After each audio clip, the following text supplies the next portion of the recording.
šī ir mana ugunsprakse. Tas ir tas, kas mani savieno ar šo zemi, ar šīm debesīm un sev paši caur uguns liesmu. Es kaut kādā veidā esmu tādā savā procesā iekšā un tas man palīdz daudz ko saprast, jo uguns ir Dieva tāds elements, kurš savieno. Caur uguns liesmu mēs savienojamies ar Dievu un ar senčiem. Un līdz ar to ar sev pašu, būtībā sev pašu, senčiem, Dievu. Ja? Un šobrīd veic tādu praksi, ka jau 4 mēnešus vairāk jau uztur liesmu no uguns rituālu, kuru es iešķīlu ar kramu, bet mans draugs un skolotājs Natarāģis veica šo te rigvēdisko uguns rituālu un uzticēja man šo uguni sargāt. Un tad no šīs uguns es iededzu citus uguņus. Es braucu kaut kur, es vedu līdzi šo uguni. Un pēc tam no tās vietas šo uguni atkal paņemu, pārnes svecē un vedu atpakaļ. Nekad viņi neizdziest, jā. Nav tā, kad viņi izdziest. Jā. Visu laiku ir uguns liesma tiek uzturēta. Un tā ideja ir nepārtrauktas saiknes kultivēšana ar Dievu un ar senčiem un ar sev pašu. Līdz ar to arī visiem apkārtējiem. Bērniem, bērniem, draugiem, radiniekiem un tā tālāk. To ar savu dzīvesveidu faktiski šo vidi padara labāku. Ja, visu laiku uzturot uguni, sveces liesmā, tu rūpējies par savu, kā visu laiku atceries, jā. Tu atceries, tu esi tā kā visu laiku šajā te garīgās aktivitātes stāvoklī. Kāpēc es ļaujos dūmiem?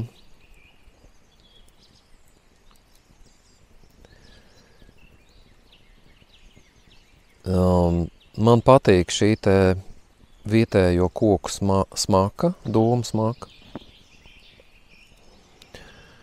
Man patīk tas, ka šie dūmi kaut kādā veidā man attīra no kaut kādiem civilizācijas uzslāņojumiem nevajadzīgiem. Un vēl kas ir, šie dūmi dod to, kad odi nenāk klāt vairs nekož. Nu, nāk klāt kož, bet ja tu esi tā forši piesūcies ar tiem dūmiem, jā, viņiem nepatīk tā smaka. Un es negribu sev zieķēt visādām tur smērēm un visādām laistīties ar kaut kādiem tur ūdeņiem, ja, kaut kādiem speciālajiem, ja, es negribu. Jo tas visdabiskākais veids ir, ja, ka tu šitā pasēdi dūmos un tev principā tu tā kā arī caur šo te sēdēšanu pie ugunskura un būšanu šajā te dabas vidē, tu kaut kādā veidā saplūst ar šo vidi. Un tad, kad tu saplūsti, tev vairs nav agresori apkārt. Vampīri, agresori. Viņi tā kā atkāpjās, viņi tev sāk uztvert kā šīs vides sastāvdaļa jau. Tas ir tanī brīdī, kad ir notikusi šī te aklimatizācija un tev atnāk šī te cieņas sajūta, jā, atnāk šī te cieņas sajūta par šo te vidi, jā. Tanī brīdī atkāpjās visi tie faktori, kas tev visu laiku triggerēja. Cieņa ir pamatā mīļesībai, ir mīlestībai, jā. Jo kamēr nav cieņas, tikmēr tu nevari iemīlēt. Un tas attiecās pirmkārt arī uz sevi pašu. Mīliet sevi, mīliet citus kā sevi pašu. Tāds būtu tas pareizais bauslis, jā. Mīliet citus kā sevi pašu. Bet ja mēs sevi nemīlam, tad pa ko ir runa vispār? Un tāpēc tā ideja tāda, ka tu vispirms iemācies cienīt sevi, un kā tu vari iemācīties cienīt sevi? Ikdienā kaut ko darot ar sevi, nelietojot kaut kādas vielas, kas tev var kaitēt tavai veselībai un psihē. Ja, tu katru dienu nodarbojies ar vingrojumiem, tāpēc, ka ķermenim tas ir vajadzīgs. Un vairāk tādi priekšnoteikumi, kas ir vajadzīgi, lai mēs būtu tajā procesā, ko sauc par pašattīstību. Es atlaižu visus savus iepriekšējā inkarnāciju grēkus, esmu mainījis savu dzīvi 100% dievišķa dzīvesveida virzienā, un tikai no šīs pozīcijas man rodas cieņu un mīlestība pret citiem cilvēkiem. Nu jā, šis cieņas aspekts, tas ir pirmais un svarīgākais. Cieni sev, un tiklīdz tu sāc cienīt sev, tu sāc cienīt arī apkārtējos, viņu intereses. Katrā tanī statusā, piemēram, tēva statusā vai apsarga statusā vai nezinu, tur vēl kādā statusā, jā, mums ir cieņa jāizpauž pēc visdziļākajiem principiem, nevis pēc kaut kādiem subjektīviem principiem, bet visdziļākajiem. Un tad, ja tu, piemēram, saproti, kad, jā, nevis cieņa, ka tu tur ļauj saviem bērniem kaut ko darīt, to, ko viņi vēlās, arī tas ir jādara, arī jāļauj ir, protams. Tas nav tā, ka tu tikai maucis laiku savā sliedē, nē.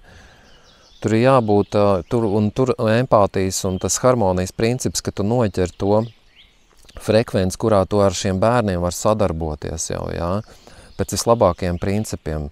Tāda kopesīga sadarbība sāk notikt, jā, jo tev viņas jāformatē. Tur ir dažādi raksturi cilvēki. Tur, piemēram, vienam bērnam ir trauma kaut kāda, viņam liekas, ka viņam kaut kas nav dadots dzīvē. Tas ir no iepriekšējām dzīvēm nācis, viņš jau no pašas mazotnes jau tā uzvedās, jā. Otram atkal tieši otrādi, jā, ir pilnīgi kaut kādas citas īpašības, jā, un abiem ir arī pozitīvās īpašības, jā, un sanāk tā kā abiem, 2, 3, 4, cik jums bērni ģimenē, jā, tik ir dažādas pieredzes un īpašības viņiem, jā, gan pozitīvās, gan negatīvās.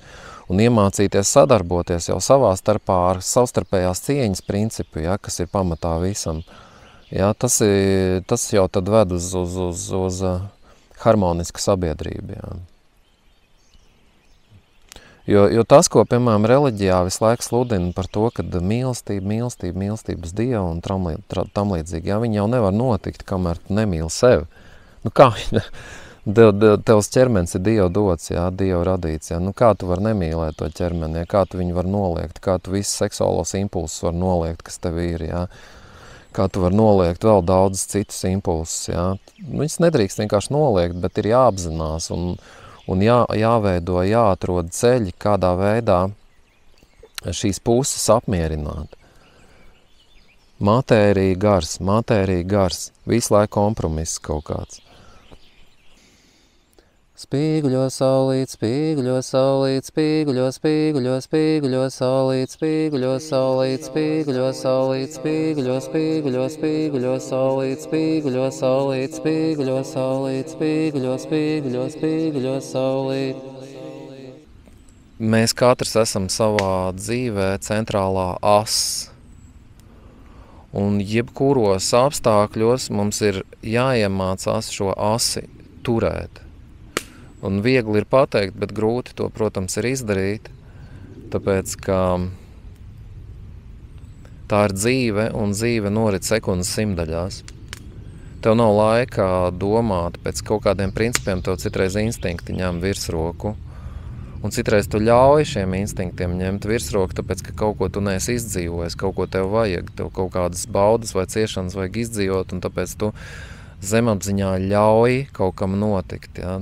Tik daudz dažādas nianses ir šajā dzīvē dzīvojot, bet viens ir jāņem vērā šī centrālās asas princips, ka tu vispirms uztausti sevī šo te miera asi, caur elpošanu, caur koncentrēšanos, caur mantru, dainu dziedāšanu vai sanskrita mantru skaitīšanu, tu uztausti šo te centru, un tad centies visu savu atlikušo laiku, visu savu mūžu šo te centru paplašināt, noturēt. Ja? Tātad turēt savu lauku, turēt savu pastāvēšanu uz šīs zemes tādā harmoniskā asī.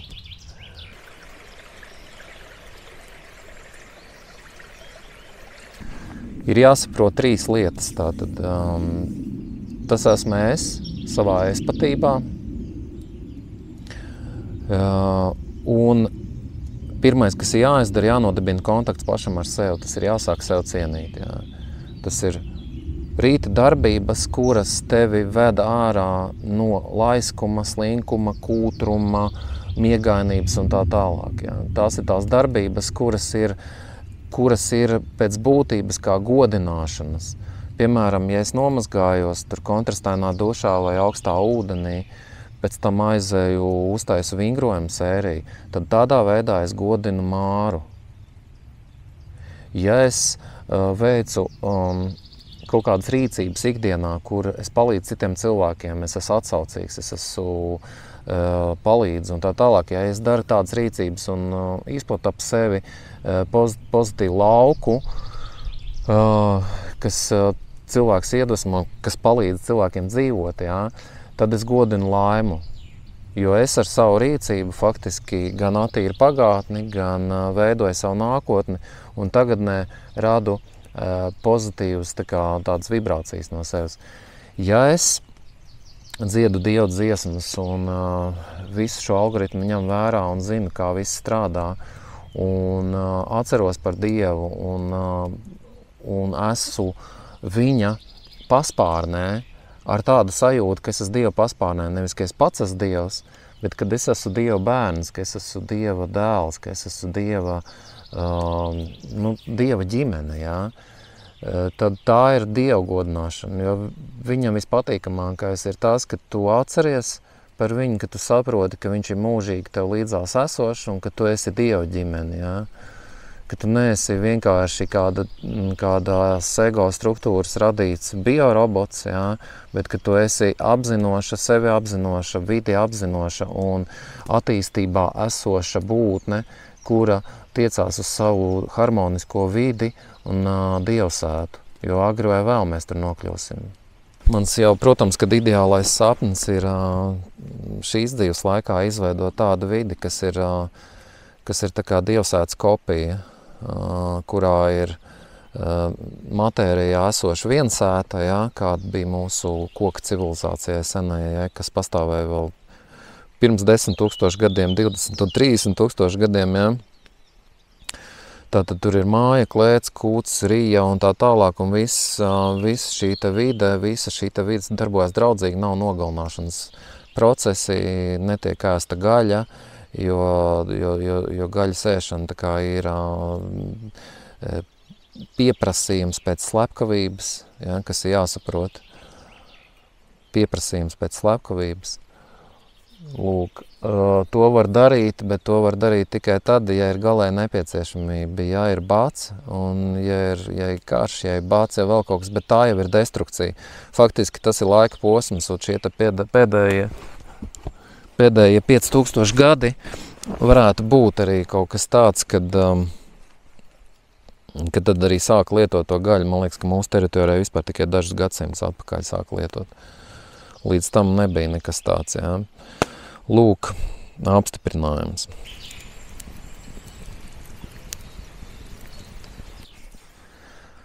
Arī ir tāda lieta, kā pārspīlējumi.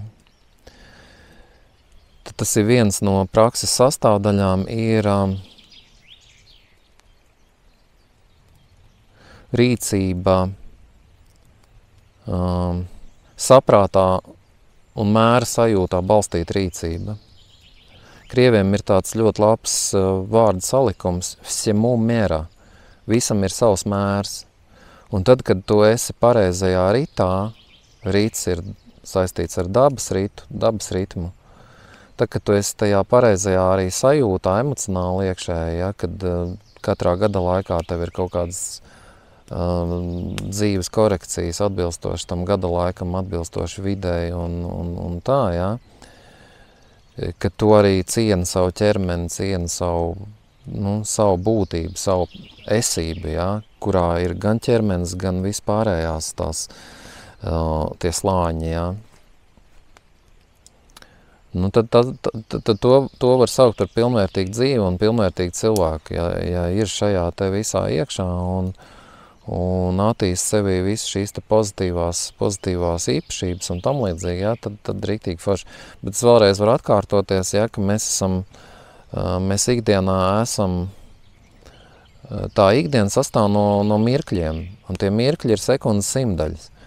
Un tev var kaut kādā brīdī, piemēram, nostrādāt kaut kādu pretreakciju. Tu vari kaut kādā brīdī tev pēkšņi uzpeldēt kaut kāds melnumiņš, ja, un tas melnumiņš tevi var pārņemt. Bet svarīgi ir tas, lai tu iekļūstot šajā melnumiņā, lai tu pēc iespējas ātrāk no viņa tiktu ārā un atjaunotu savu to mierīgo asi, šo te līdzsvaroto asi, kurā tu esi saskaņā ar sevi un dabu. Jā. Un arī sabiedrība būtībā. Arī redzot to, ka šī sabiedrība kļūst aizvien izvirtušāk un aizvien trakāki procesi, notiek tikpat paralēli arī notiek pozitīvie procesi, un tur cilvēki notiek noslāņošanās, aiziet vienu uz vienu pusi, otru uz otru pusi aiziet. Un tas ir tāds moments, ja, kurš jānofiltrē, kurā virzienā tev iet, jo var gadīties tā, ka tev materiāli izdevīgāk ir iet tajā virzienā, kur ir aizmirstība. Atcerieties filmā Matrix, ja, kur bija zilā un sarkanā kapsuliņa. Tu var aiziet aizmirstības virzienā, un tu var aiziet arī tās realitātes virzienā, kurā tu ieraugi realitāti tādu, kad viņi ir tikai tajā filmā Matrix, tā realitāte bija diezgan draņķīga. Tur tas autors bija uzbūvis diezgan draņķīgu realitāti, kādā neviens no mums nevēlētos dzīvot, bet īstenība ir savādāk. Tā īstā realitāte ir skaista un tā ilūzija ir aiziešana tajā tehnokrātiskajā, tajā visā, tajā sarežģītajā iekšā ieiet, jā. Kaut kas ienāks prātā pateikšu, bet tagad man liekas, kad ir jāaiziet iegremdēties augstajā ūdentiņā. Ir tāda limita sajūta, kad pietiek runāt un vajag tagad kaut ko izdarīt. Jo šis, ko es šobrīd daru, man pirms tam bija tāda sajūta, ka man vispār negribās runāt. Un tas ir normāli, jā. Normālā stāvoklī tev vispār negribās neko baigi runāt. Tu vienkārši baudi to šī brīža stāvokli un visi forši, jā, un nevienam nekas nav jāpierāda. Bet faktiski tas, ko es daru, ja es ziedoju šai sabiedrībai, es ziedoju šo te laiku un šo te vārdu un domu sakopojumu, lai kaut kādā veidā iedvesmotu cilvēks strādāt ar sevi. Tāpēc varbūt novērtējiet to un ja jūs rakstat kaut kādus komentārus, tad lūgums rakstīt viņus ir pēc būtības. Ja tā ir kritika, tad pēc būtības, lai tā ir kritika, jā. Lūdzu, nezākājieties, ja, jo tas tikai jūsu pašu kārmu pasliktina. Ja? Tāpēc protams, ka es pafilmēšu arī to, ko es te daru, jo es sūtu šos te vēstījumus savā kanālā un ceru, ka kādu tas iedvesmo. Man arī uguns liek pārtraukt šo raidījumu. Paldies par uzmanību. Ardien viņi sanācām. Ardien šķiramies līdz tā reizītē, līdz tā dieniņai. Tas, ko man iemācīja Vaišnavi, tas ir tāds princips, kurā mēs savu ķermeni sabiedriskās vietās neatkailinam. Lai nebūtu bērniem un cilvēkiem ar novirzēm, lai nebūtu kaut kādas liekas acis. Tā ir sena kultūra, gadu tūkstošos, kas stiepjās iekšā. Un Vaišnava man iemācīja tādas vairākas lietas, tādas pamatlietas, jā, kas ir kā higienas lietas. Un viena no tām ir šāda, kad ir divas lupatas, bet viņām jābūt ir plāna auduma, tādam audumam, ja, kas ātri izžūst. Un tās lupatas sauc par gāmčām. Un vienu gāmču tu uzģērb pirms mazgāšanās dušā vai iešanas peldēties, Un tad, kad tu izej no upes ārā, tad otru gamču tu liec pāri un uzsien virsū sev sausu. Un tā kā noslaukies un uzsien virsū sev sausu. Un es tagad pamēģināšu nodemonstrēt, varbūt, kad ikdienā es to izmantoju tikai sabiedriskās vietās, mājās, protams, es eju tur peldēties pa pliko, jā, un arī dušā pa pliko eju, bet pirtī un tādās sabiedriskās vietās es to daru. Un sakarā ar to, kad es ļoti maz esmu sabiedrībā, jā, tad arī es bieži to neizmantoju, tāpēc varbūt tas izskatīsies nedaudz ilgāk nekā to dara jau cilvēki, kas ikdienā to dara profesionāli. Jā, tur katru dienu vienkārši uzsien sev to gamčiņu, aiziet nopeldās, pārsien, tas ir burtiski dažas sekundes, man tas aizņems ilgāku laiku. Šis būs sausais dvielīts. Šis būs tas, ar kur es iešu mazgāties. Vīrieši atšķirīgi no sievietēm sien. Sievietes vēl šeit pārsien pāri, lai krūtis ir nosegts.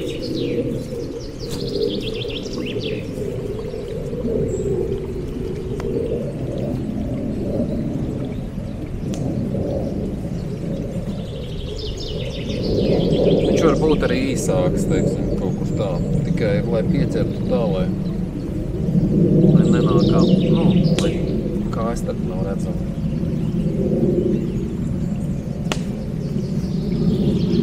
Tas ir arī tāds labs pārģērbšanās veids, tas ir zināms, jo cilvēki to izmanto pludmalēs, jā, nav nekas tur jauns.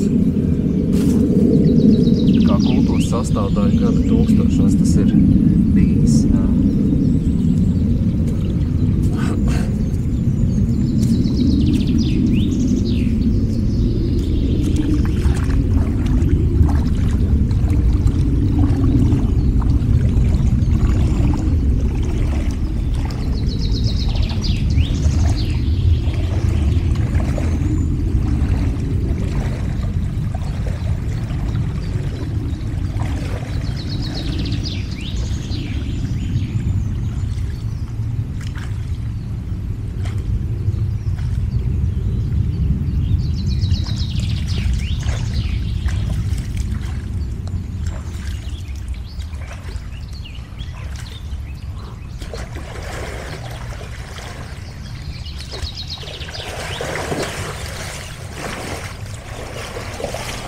Straumi nes projām.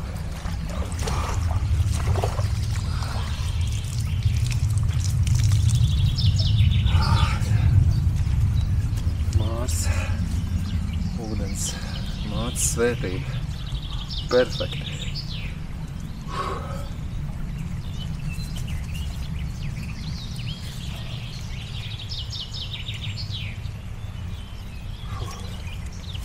Labs. Tā, lai nedaudz nopil.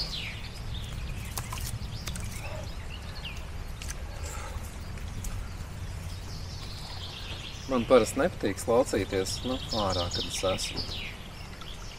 Bet šoreiz var nedaudz apslaucīties. Es tā parasti, lai tas ūdens, lai viņš pats notikās. Tātad, un šeit ir Tātad šeit ir tas aizlocījums. Un tad, kad taisa šo aizlocījumu vaļā,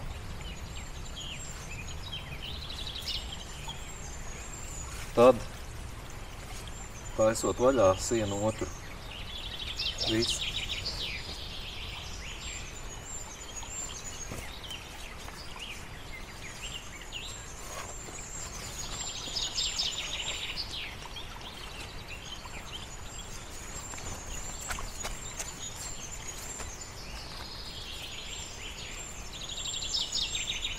Viss.